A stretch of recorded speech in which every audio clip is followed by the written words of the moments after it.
Okay. But now, James Valentine. That's right. Usually blathering on 7:02 ABC Sydney. Woohoo! But now, blathering on demand for you on the podcast. G'day podcasters, producer Dave here again. Now, I don't know about you, but I am getting pretty excited about the impending release of the new Star Wars film. I don't know, just the prospect of seeing Luke, Chewie, Han, Leia, all of them back together again, it just makes me tingle with anticipation. It's pretty much this total fanboy enthusiasm that has driven my selection for the James Valentine podcast this week, just to warn you. It's Jonathan Green. He was in for his weekly dose of blathering. But this week, it was blathering from a long time ago in a studio far, far away. Otherwise known as Thursday in Ultimo. The blather is strong in this one. The blather is strong in this one. That's right. Are you a bit Star Warsy? Are you a bit excited about a new Star Wars? No, actually. Okay. I mean, Star Wars confession, if I may. Yeah. Haven't actually seen I'm not sure I've watched any of them all the way through. Well, I think you and I... Look, I quite like them. Yeah. But I'd say you and I might be almost exactly the wrong age. In that we were a little bit old when they came out. You know what I mean? If you're about 5 years younger than us, bang, it got you at about 15. I'm more an Apocalypse Now kind of guy. Yeah. You know. That was my moment. Thankfully, there was not a series of 6 films made of that. You can do a perfect Colonel Krautz now, can't you? We could light you darkly, and you could rub a hand over your startling dome. Snail on the edge of a straight razor. That's it. Fantastic. You know. Yeah. I often quote. Is it from Apocalypse Now? I can't remember if it was Apocalypse Now or Deer Hunter. And it's a great quote. You know, we didn't have a chance. We were out here with Playboy bunnies and Budweiser beer. Charlie could survive on a little rat meat for a fortnight. He'd take us down. So, you know. Charlie, of course, not being of a surfing bent. Charlie, not of a surfing bent. No, exactly. No. Charlie being a vernacular term for the Viet Cong at that time. There's a whole minefield there in itself, isn't Yeah, exactly. there, I guess. Exactly. But let's appreciate that we're quoting from the film of the day and not get too hung up on it. Hey, Mr. Green. Yes, Charles. At 9 minutes past 1 in a nation that in a city that is welcoming Prince Charles into its bosom this afternoon. Does Charlie surf? I don't know if Charlie's been out there surfing. I don't think Charlie's getting a little rat meat at Government House. I don't think that's what's happening. I think we've probably got out an Aussie truffle, some fine. I did see the Duchess of Cornwall being shown the truffle. Yes, the state truffle. Here it is. Truffle by appointment. The royal truffle will be brought out, and they're probably having a lovely little master of the Queen's truffles. Lovely little, organic rocket salad with some fine wagyu. Oh, does Charlie eat the meat? I think Charlie does. I've got no evidence to the contrary. I do know. You see, and this is where his particular sort of veganism, if that's what it is, might be not what you would expect, because he's a man known to be locked in fairly deep conversation with cabbages. Right. So his sympathies for, as much as veganism is sort of based on an empathy with a fellow creature, to wit, cows, sheep, goats, rabbits. But it doesn't preclude him, getting a lamb chop from the Balmoral herd as such. He's okay with that. We have a volunteer, please, for a chop for the Prince of Wales. Thank you very much. He'd bring down would he bring down a stag, do you think? Oh, he could. In the He'd hills? Stalk it. Go and stalk it? Wearing a deer hunter? With his ghillie. And then bring one down, and then perhaps, there's venison tonight. Cammy. I dare say he shoots. Yeah. And this is the thing. I'm not sure that he does. You see, he's a bit reconstructed as your child. What's the point of having vast estates if you don't shoot grouse on them? Vast estates. What's the point? Well, you think, there's unemployed beaters for a start. Exactly. You put the beater industry out of work. And they've probably got a grouse plague now in various parts of the year because you can't hear or think the flapping of grouse. Get that bloody grouse out of here! Can't move for the bloody grouse. Bring back the aristocracy. They clear the grouse out in no time. Thank you, Simpkins. That'll be all. That's right. I think it'd be perfect. Anyway, on this day that we welcome Prince Charles, the future king of our nation, into... If you're listening in the car, Charles... Yeah, if you're in the Humber. Welcome. The Morris Oxford, now pootling towards... I like to think that we've still got about a 1958 Humber Snipe. That would be perfect for this occasion. That we get out whenever they arrive, don't you think? Well, I suspect it's currently occupied by Gerard Henderson and family. We can sort of push them out. Look, it'll be back by 5. It'll be all right. I think you've got that wrong. You'll be able to watch Flower Pot Men. It's David Flint who has it on, on David permanent loan. Yes, indeed.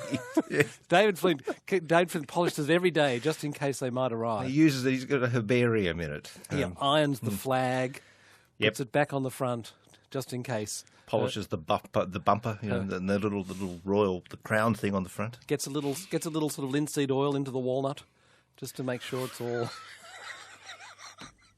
That sounded wrong. Know a chap once. That sounded wrong, didn't it? You did. I did know a chap once who had a little business in selling walnut veneer to sort of cladding for the interior of various British marques. To what, Daimler owners? Well, yes. Brush up your walnut, you know. Oh, that'd be a thriving business. That would have once been a thriving business. I tell you what, all he hasn't Rovers, worked in years. All the Rovers, the Daimlers, Jags. The Humber Snipes. The Humber Snipes, you know. Fantastic. Anyway, be that as it may, as Charles dines on Riverina chickpeas at Government House, organic Riverina chickpeas. By appointment. At Government House. It's perhaps, it's also interesting to contrast that with the fact that yesterday was the 40th anniversary of the dismissal. Did they know? Is this a mere coincidence? I don't think it is. Or cunning on the part of the palace? I think it's a palliative move to calm our raging hearts. Well, and that rage has been well maintained in certain quarters. That was my question, really. I would like to hear from someone today who did maintain the rage. November 11th, 1975, Gough Whitlam, dismissed by the Governor-General, stands on the steps of Parliament House and says, maintain the rage. Many of us have maintained our Gough impression because it's the only one we could do. It was reasonably simple. But did you maintain the rage? Are you still, do you have heated debates about it still? You go, this is what's wrong with this country. This could happen. This sort of thing. We particularly want to hear from you if you're under the age of 35, because if that is the case, and you're maintaining that for you must be a fairly nameless rage, because you weren't alive as such at the time. Well, that's true. So that would be interesting in itself if you managed to maintain the rage. This is a generational thing. Well, that meant you learnt the rage. The rage was passed on in your crib. Inherited rage. There's something I've got to tell you, son. I know this country looks wonderful. I know you love our tennis, you love our beaches, you love our jewelled horizon, you love our beautiful seas. But something's rotten in the state of Aussie. I think maybe fathers told sons, mothers, daughters. 11:75. You're old enough now, son. Never forget, son. Never forget. Never forgive. I don't know why we think it's only men telling sons. I think there's probably a reason for that, to be honest. Really? The whole rage thing. It's a bit, it's a bit grumpy old men, isn't it? Right. So if it was maintain your peak. I mean, did Margaret ever say, maintain? Because she weirdly spoke. Had the same voice. Uncannily in the same way as Gough. Maintain your rage, Edward, she might have said. If you maintained the rage from 75 to the present, love to hear from you this afternoon. 1300 222 702. Steve, I think you might be talking about a different rage. Yeah, I'm maintaining the rage from 1968 when Manly bought the entire front row of Western Suburbs. They bought Boyd. Oh, that still stings. It hurts. Every time I see that Manly jumper run out, or I'm watching it with a mate of mine, I'm saying, is the Boyd, Dorothy and Brown playing today?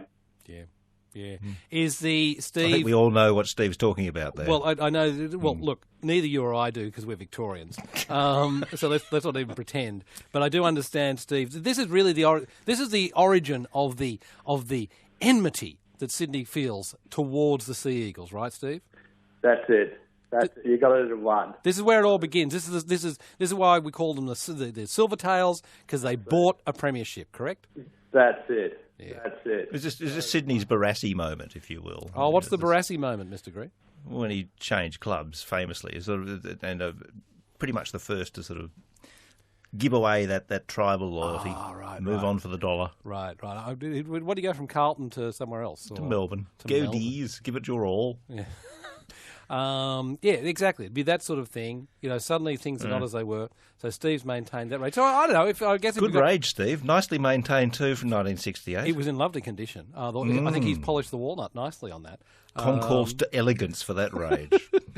1300 222 702. Have you maintained the rage, or do you sort of? Is it funny that do you kind of look at? I mean, I started thinking about it in global terms, and I thought if we went to South America and said, "You won't believe what happened in Australia in '75," we had an election. The Governor General threw out one guy and put the other guy in, and a few months later we had an election.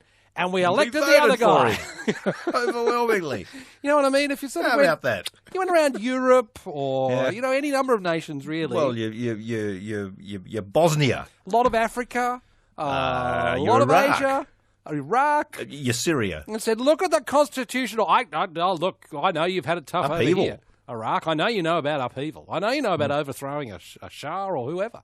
Do you know what happened in Australia in The 75? Shah of Iraq, James. Oh, Iran, is it? I always get a bit confused. Yeah, that sort of thing. I know you know about that sort of stuff. You know what happened in Australia, 75? Yeah. Appalling. The head of state decided that an impasse had been reached and opted for a circuit breaker of dismissing one, installing the other, and then letting us put it to a vote. Put it to a vote. In fact, a few months... It seared into the national consciousness. Exactly. A few months later, there was an election. Oh, appalling. Only coup in the world. Yeah, but... Jerry writes on the text service, the only coup in the world that involved the supporters of the ousted government going to the pub and venting their anger over schooners. That's the way we do it. That's true. This is the glorious thing here about our politic, our Australia. Look, if there's a rage you've maintained, or you've maintained the rage about the dismissal, Why didn't you express it at the time, I'd like to say? Maybe no they point did. just maintaining it if you didn't do anything with it in 1975. Did the Liberals did the Coalition win a landslide in 75? Did they win? They won handsomely. I think Labor ended up with 30-something seats. Right. It was an emphatic victory. Emphatic. Ray?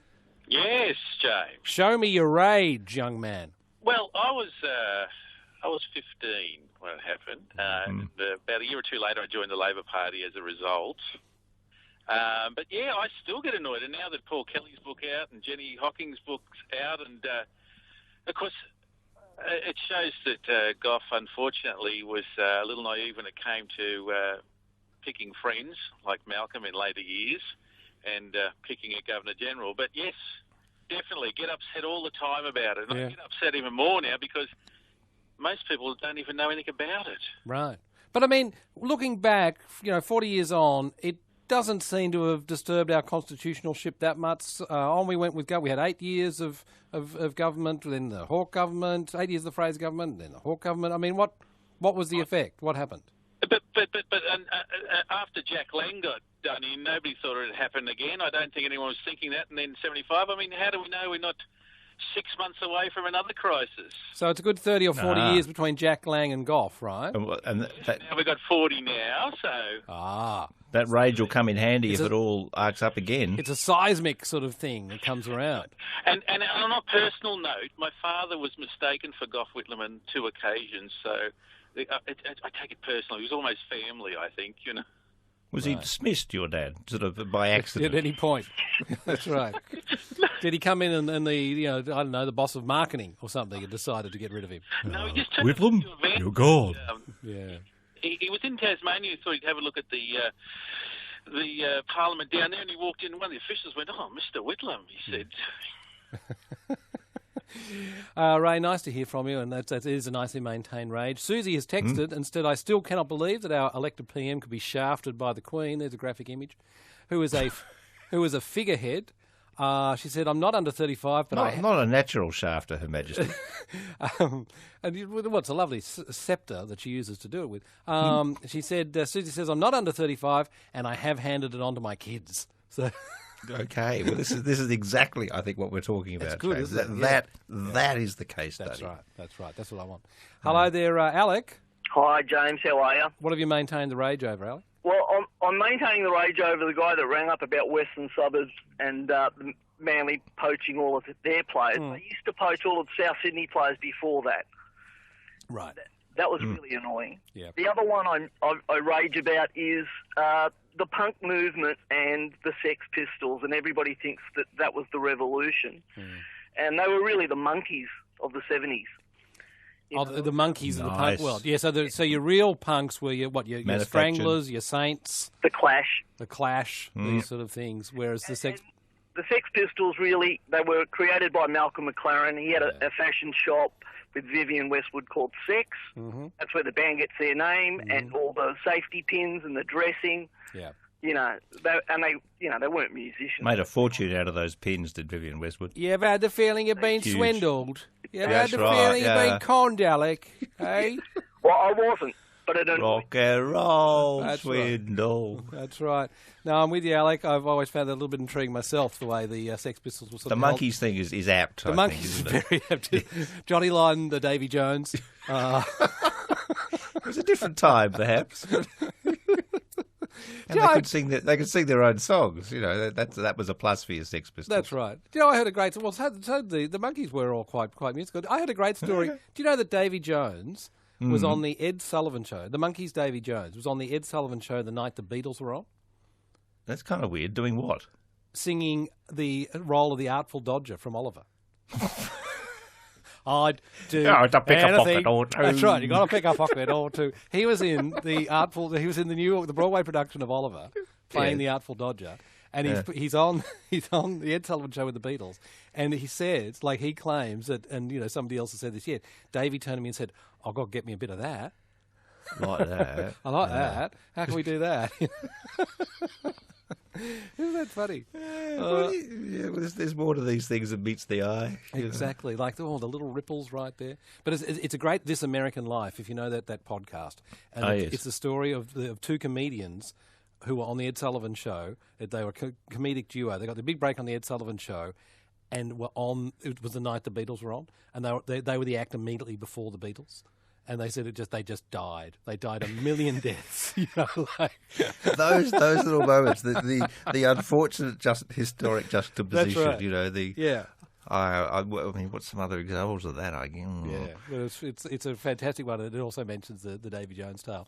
Elizabeth, That's rather nice. Oh, hi, Jane. we want to meet people who maintain the rage. 40 years on from the dismissal, did you maintain the rage? Yes, I have. And can I just say it has made a difference to our politics, despite what you and Jonathan are asserting. Yeah. Okay, so what really happened is that when the Whitlam government came in December 72, we'd had 23 years, I think, of Conservative government. And what you then had was, right from the beginning, the opposition kind of doing a "we were born to rule" and the Labor government shouldn't be in. Going to election wasn't just an election, it was the third election they got pushed to in 3 years after double dissolution 18 months before. They broke the rules at the time in terms of the appointment of senators, which has led to one of the only 8 constitutional changes since then, because even the Conservatives recognised how bad that was.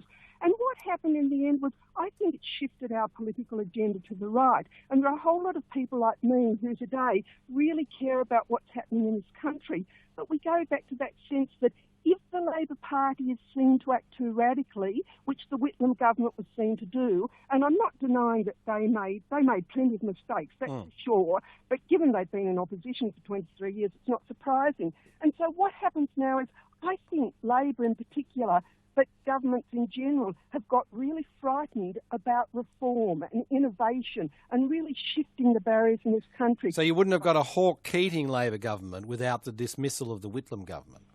So I think that's right. And I mean, so do you see the Hawke-Keating government as a sort of like a more centrist government? If you're saying things were pushed to the right, so you ended up with that sort of government because of the Whitlam dismissal. If that's the next right, government of the left I wing. think more generally today, if you look at the Labor government today, I think it's generally acknowledged that really Labor's kind of moved to the central ground, and you've got a whole lot of people who are looking for, I think, reforms that the country urgently needs. But is that the dismissal? That's what I mean. I'm taking it back to say the Hawke-Keating government as being Is that the centrist government you see that came out of? Centrist government, but at least it had a bit of it had a bit of oomph to try and do some things.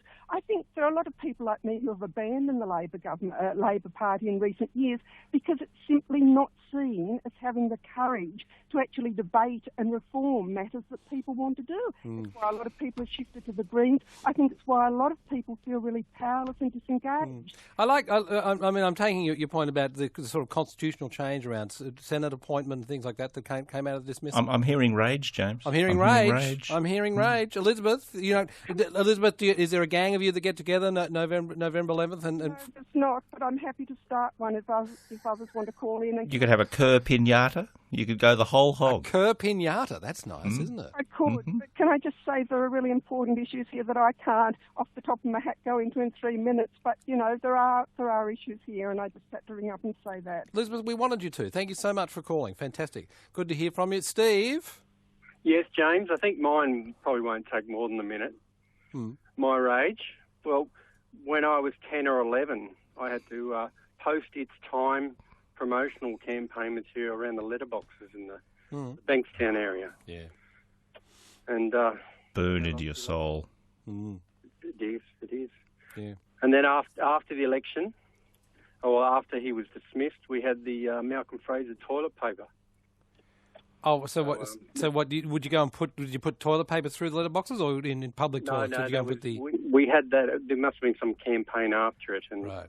Tell us about. Don't you wish you had kept a roll or two of that? I mean, what an item that would be to have now. Tell us about your dad on the day of the dismissal. Yeah, he was very upset. Actually, he came home. He was in the Labor Party. I think he had a few tears in his eyes. So that's the other part of it as well. Yeah. So. Yep, looked nice to hear from you, Steve. Jonathan Green, you were a schoolboy on the bus. I was. I was in year 11, end thereof, and pootling home past the old Parliament House in Canberra, and thought, oh, a whole lot of people there. There you go. And you didn't get on the bike and go back, or the horse it might have been for you. You didn't canter back to find out. Like the Groot. That's right. The new guard. Look here, you fellows, move along. Remy Texan says, I'm 33 and I learnt the rage off Dad. It was a favourite topic of his, especially after a few wines. Yeah, my family were cross. Yeah. I must have been at the time. There was anger. Mine celebrated. Did they? Yeah. Into it. Yeah, I came home. Turn on the lights. Turn on the lights. I came home. My mother went, "We got him." So that would tell you the yes. I remember not knowing what on earth was going on, and my modern history teacher coming into a class, and it was some other subject, and leaning over and saying sotto voce, not giving it away, but wanting to make it cryptic and saying, "Governor Game did it." Governor Game did it. Yes. So was this reference to Jack Lang? The sacking of Jack Lang, yes. So he was, always teaching, you see. That's very good, isn't it? Governor Game did it. Yeah. Could he have gone even a little further? He could have just said they've sacked Whitlam, but that would have rather given the game away, I suppose. But so he had to make, an illusion. So to speak, yeah. That's very interesting. Did you know on the issue of Davy Jones? Yes. And the Monkeys.